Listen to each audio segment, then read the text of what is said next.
30 years of bad memories lifted, how the Owls are celebrating their first bowl appearance since 1979. The men's basketball team had a chance to prove if, in fact, we are better than Penn State.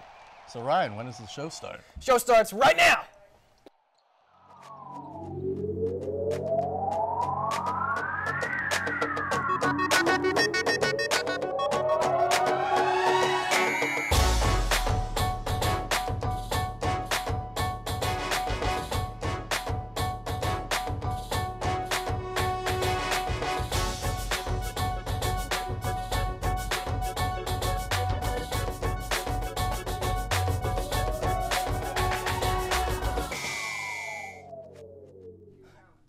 Hello and welcome to another edition of Owl Sports Update. I'm Ryan Eldridge, and this guy here, well, you know him as Adrian Fedke. Today we're going on a road trip and we're hitting the books. But first, we go to the Liacouras Center lobby to see where the Owls will play their big bowl game. Coming into the season, the Temple football program had the third longest bowl drought of any Division 1A football program. It's been 30 years since the Owls defeated Cal 28-17 in the 1979 Garden State Bowl. The two other teams with longer droughts than Temple, Kent State, and New Mexico State.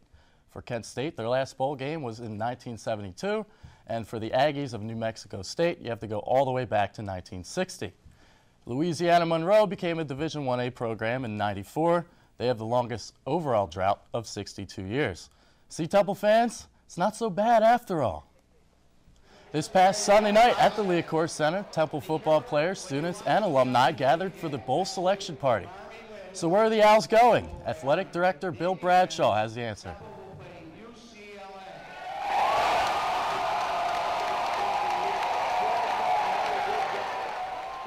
Temple has won their last two meetings against Army, including a win earlier this season, 27-13. There's some interesting subplots if the Owls wind up playing the Bruins. UCLA head coach Rick Neuheisel interviewed for the Temple head coaching job in 2005. The talks ended and Al Golden was hired. In 2007, Al Golden interviewed for the head coaching spot at UCLA. Neuheisel got the job. The team gave their thoughts on the bowl bid, starting with head coach Al Golden. It's going to be emotional. You know, we'll see who we play, but either way, it's Temple's in a bowl game. It's great. I'm very happy with this game. You know, it's close, opportunity for a lot of our fan base to come and see the game, and UCLA is a great team, and we play Army. You know, we've had some experience playing them before, so it should be a good matchup. We would be at practice and people would be throwing rocks at us while we stretch, and guys driving by saying, "Oh, just lost money off of us," and we're just getting threats and stuff off the streets, off random people, and it's just a big difference. And now we hear, "Congratulations, Temple, keep winning, we're with you." We have to show everybody that we can go down, we can take care of business, and we can travel well, and our students will get excited and, you know, want to go hang out in Washington, D.C. for a couple of days and be a part of that. And if we can do that, now you got a resume. This Saturday, Temple's home field of Lincoln Financial Field will play host to the 110th annual Army-Navy game. It's simple. If Army wins, they play Temple in the Eagle Bank Bowl. If not, their season will end on Saturday. Matching up the two teams, Army is 5-6, while UCLA is 6-6. The Bruins were just 3-6 in Pac-10 play. Army runs the triple option, so you would expect the Black Knights to have more rushing yards. UCLA has been averaging just 21.3 points per game.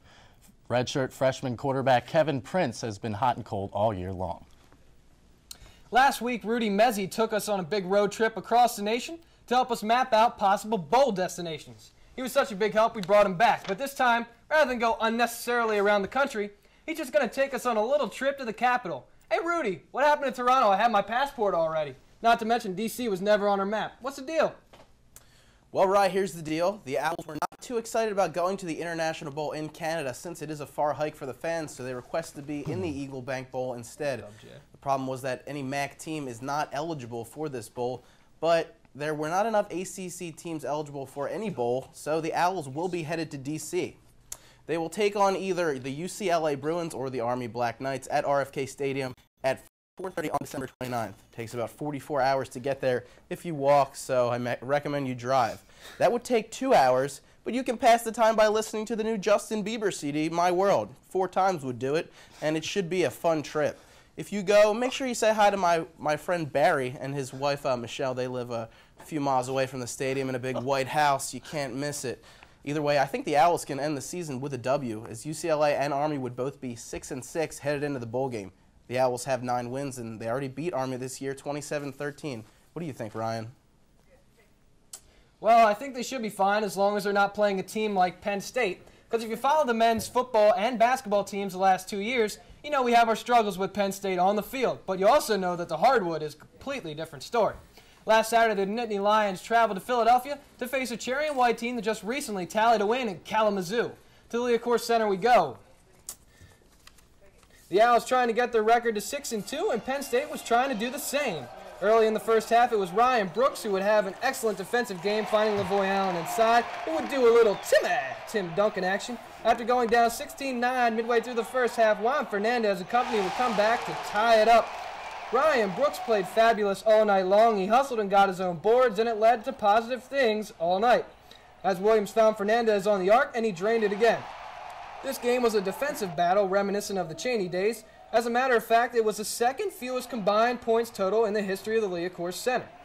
Back to the game, though. This is Bill Edwards. He's going to fight hard for 2, and Penn State would take the lead late, but the night belonged to Ryan Brooks, who was getting it done. He would score a game-high 19 points in what was arguably his best game of the season. Penn State put him on the line, trying to, keep it manageable, but he would get both. Then Taylor battle. Would get the ball. He couldn't get it done, and Temple would win the game 45-42 in a tight one. The men's basketball team is off to their best start since 1994 after their win Tuesday night at Mittenhall against Miami of Ohio. Aided by a 25-0 run in the first half, the Owls cruised to a 64-42 dismantling of the Redhawks. Lavoy Allen led all scorers with 15 points. The Owls are now 7-2 on the season. Now let's go back to Rudy as he hits the books with Ryan Brooks. Thanks, Adrian. All right, now this segment is brought to you by the number 2.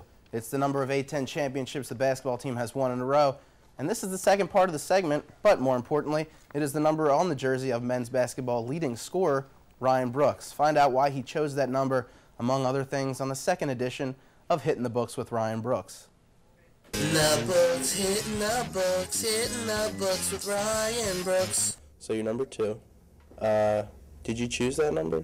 I did. It was previously my number during AAU, and it was a number that was pretty good to me. So when I saw that it was available, it was definitely one of my top choices. If you could have dinner with anyone alive or dead, who would it be and why?